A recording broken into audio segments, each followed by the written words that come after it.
All right, we got a good product shot right here. We're going to do some brightness, contrast, and a little black and white and hue and saturation adjustment layer. So first thing you want to do is a brightness contrast. I already put one in. I'm going to show you how I did it though. All right, so you come down here to the black and white circle, click on it, and then click on brightness contrast. And then you want to take the brightness up until the background kind of turns like bright white. That might be too much. Let me see how much I did it with this one. 84%. Let's see what this one is now. This one's 60. I want it even higher. Maybe not. Maybe I don't want to go up that high. Dig in the 45 right there. Turn it off, and you can see a difference already.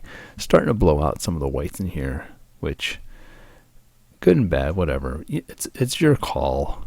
Let me see. It does look better though. It looks a little brighter.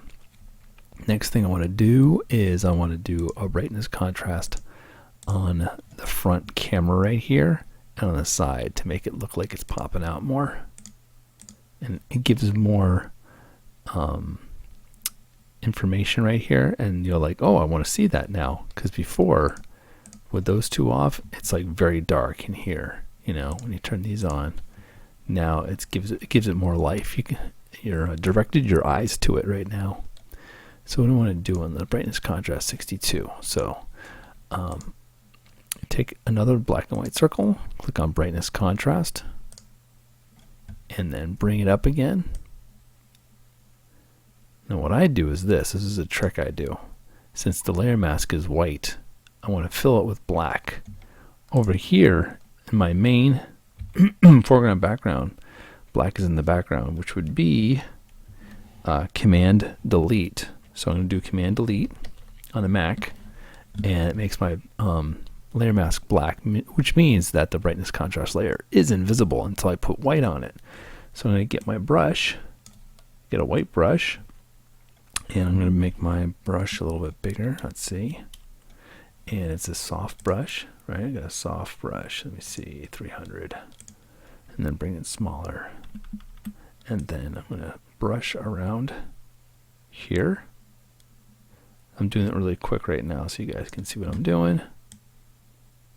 All right, that's maybe a little too much. I back off a little bit. There we go. Let me turn that off. There we go, looking good. Now, if I'm doing this for a client, I'm going to go in real close. And I'm going to get rid of the extra on the left side here. Actually, the right side. The extra. And then get in here. I don't know if you can see it or not. I can see it. Getting rid of some of that outer glow. This is the kind of stuff you got to do when you have a client. You want to make it look perfect because it's your work, and you want them to look good. They're paying you to make it look good. Okay, zoom out.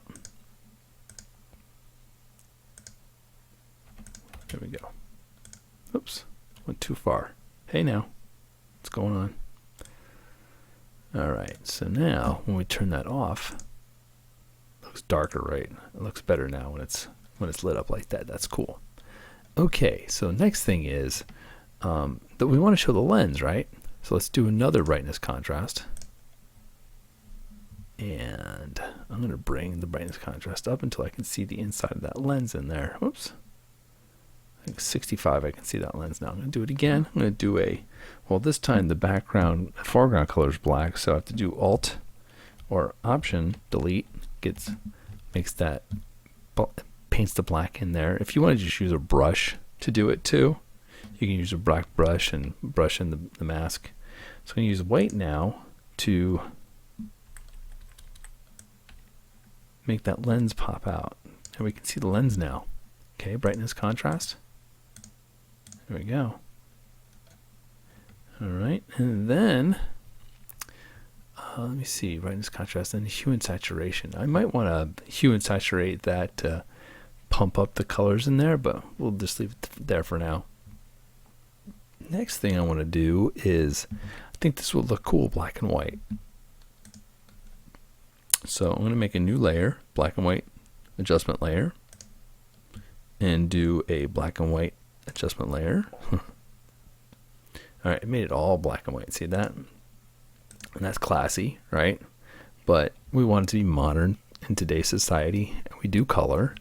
So let's only take the black, and see my mask is white.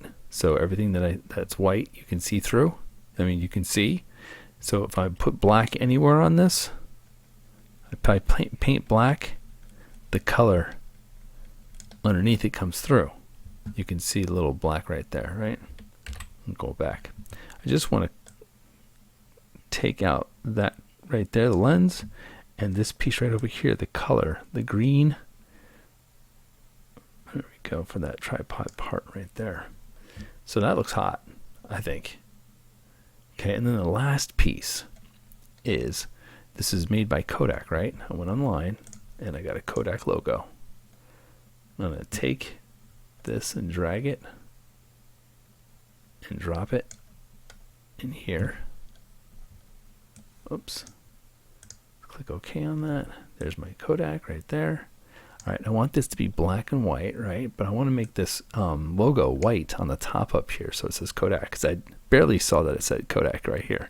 So we got Joby or Joby, we got Sony, and we got Kodak. Joby, Sony, Kodak. Just making fun. Okay, so we're going to do image, adjustments, desaturate to make it black and white. Okay.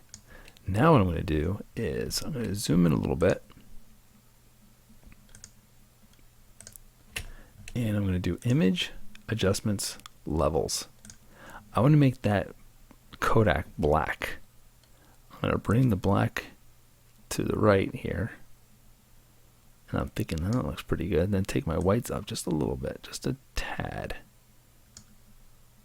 Okay. Click OK.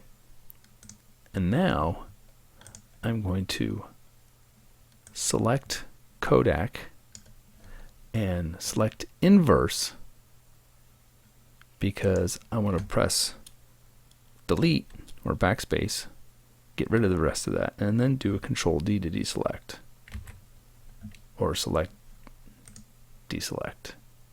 That would be highlighted. All right, so let's get our move tool, and let's bring that up there.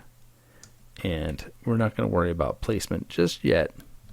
What I want to do is I want that to be white lettering. So I'll do image, adjustments, invert.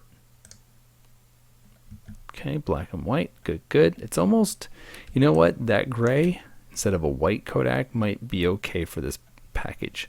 Let's come up to the color blend modes and let's do a lighten. And that black goes away. That's magic. Double click on the hand tool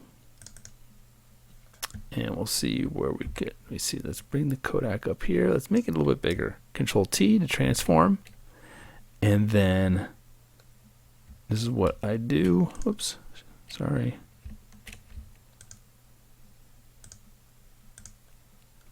All right, then you want to make the bottom come out a little bit on the left and the right side.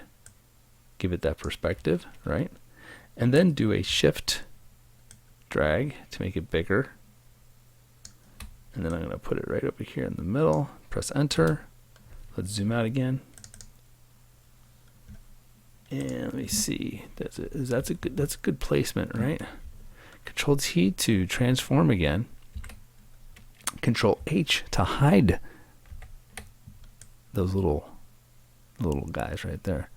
I'm thinking that looks good. Press enter. Put it right in the middle if you want. I'm going to put it up to the top a little bit. There we go. And that's Kodak right there, baby. All right. And I think that looks good to go.